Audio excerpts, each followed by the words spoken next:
je voulais réagir à un commentaire que j'avais reçu sous une vidéo il y a quelques temps de ça par rapport en fait à la vidéo où je te présente un smoothie très calorique, très dense, histoire de bien bulker, de bien prendre en masse. Je t'invite à aller la voir, je te le mettrai dans le petit i si tu l'as pas déjà vu. Et dedans en fait je te parlais que parfois il m'arrivait de mettre de la protéine en poudre.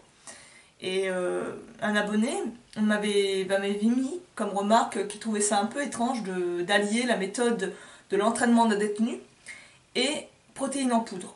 Alors, si tu vois pas ce que c'est l'entraînement d'un détenu, en fait c'est un livre, attends, je crois que, ouais, tu vois, c'est ce livre-là, où en fait c'est une méthode au poids du corps que j'ai tendance à bien, comment dire, à prôner et surtout que j'utilise assez souvent. Maintenant, plus vraiment, j'utilise d'autres méthodes d'entraînement, mais la source, elle reste là en fait. C'est vraiment ce livre qui m'a grandement aidé à m'initier au calisthénique et à me faire mes bases, vraiment. Donc c'est une méthode que j'adore, que je prône beaucoup, et l'auteur, j'aime beaucoup sa philosophie, sa façon de voir les choses. Et si tu veux, l'auteur, Coach Wade, il est quelqu'un d'assez, comment dire, il est assez extrême, on va dire. Il a tendance à vraiment critiquer les méthodes modernes de musculation, les méthodes modernes de bodybuilding. Et il va critiquer notamment cette façon un peu artificielle de s'entraîner, ce côté où on va chercher de l'hypertrophie à outrance, on n'est pas du tout dans quelque chose de physiologique, de fonctionnel. Il va avoir tendance à critiquer, comment dire, les exercices faits sur machine. Lui, il est vraiment école old school où c'est que du poids de corps. Essentiellement, il est que sur du poids de corps. T'as l'impression même que voilà, même rajouter du poids pour lui, c'est dangereux pour les articulations, c'est néfaste.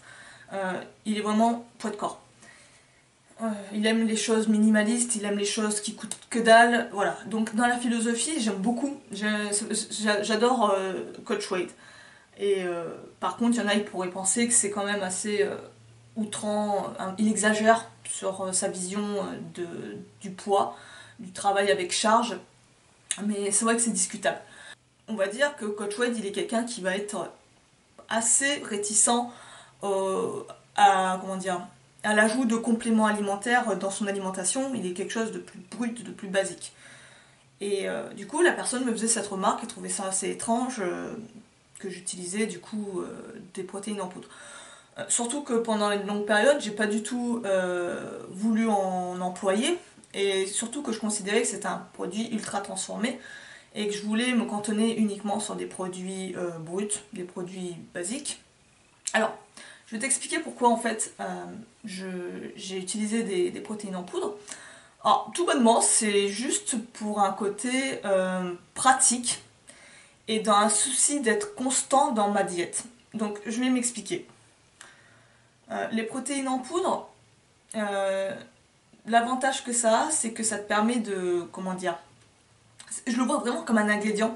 C'est-à-dire que c'est vraiment comme si j'achetais, je sais pas moi, des betteraves ou des carottes. C'est-à-dire que le gros paquet de prot, il va me faire, je pense, un an facile. Parce que je vais pas l'utiliser tous les jours.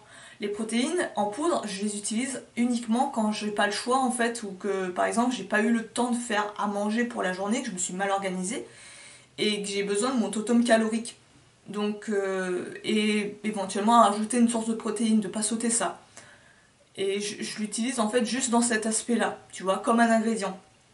Donc j'ai essayé de sélectionner une protéine, j'ai pas pris une protéine à base de lait, de la whey, j'ai sélectionné une protéine végétale.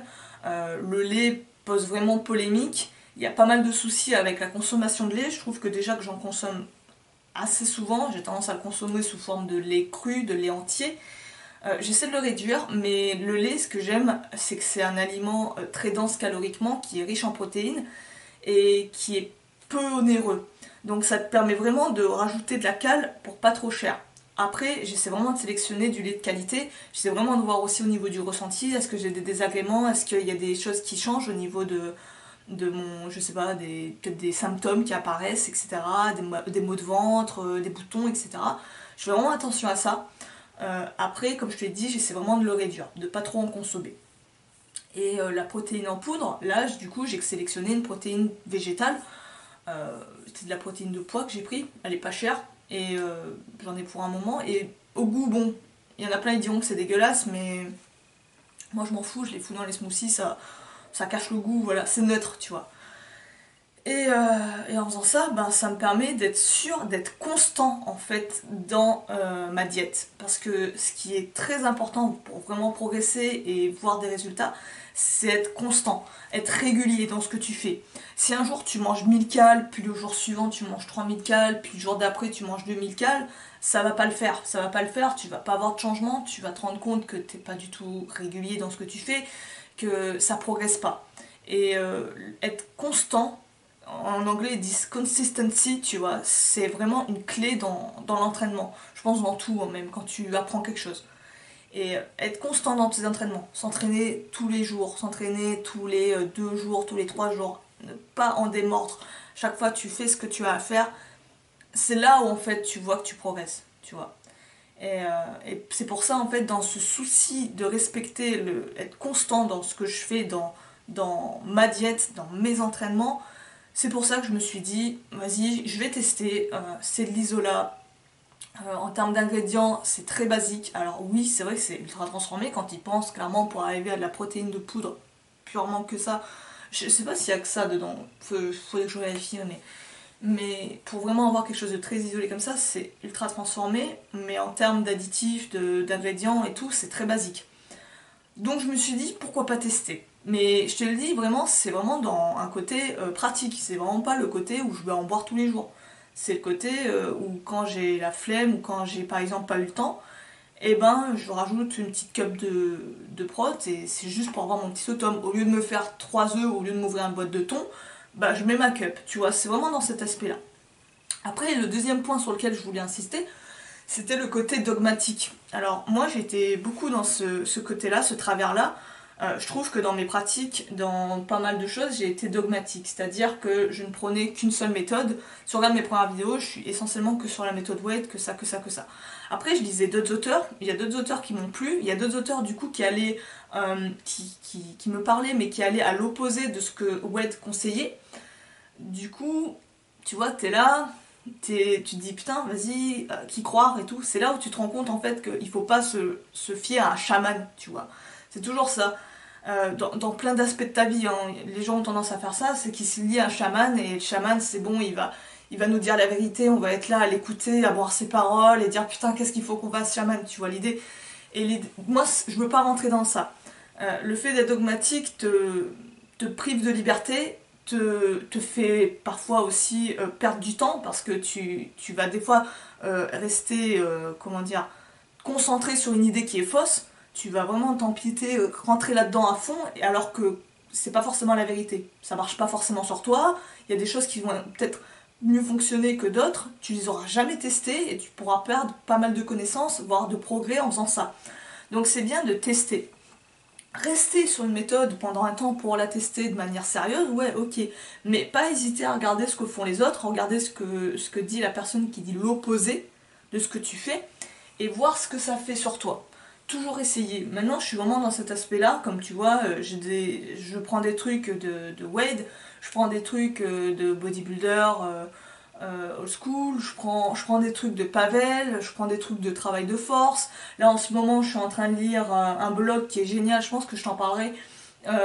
C'est un mec qui parle essentiellement du travail de la force avec des gammes de séries en high fréquence, avec beaucoup d'entraînement à la semaine, beaucoup de séries, des reps basses parce qu'on reste sur de la force, tu vois. C'est pas du WED ça. Pourtant ça me parle, ça me convient, je l'ai testé, ça me plaît, je vois des progrès. Tu vois, le truc, c'est ne pas rentrer dans un dogme et essayer. Même si par exemple celui que t'adores te dit qu'il faut pas faire ça, bah, essaie de le faire pour voir si ça marche pas, tu vois, si ça fonctionnerait pas sur toi.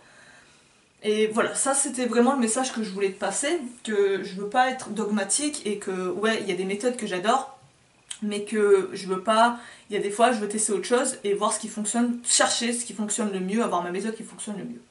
Donc je vais te laisser là-dessus, je te dis à la prochaine. N'hésite pas à faire des commentaires, etc. Et je te dis à plus.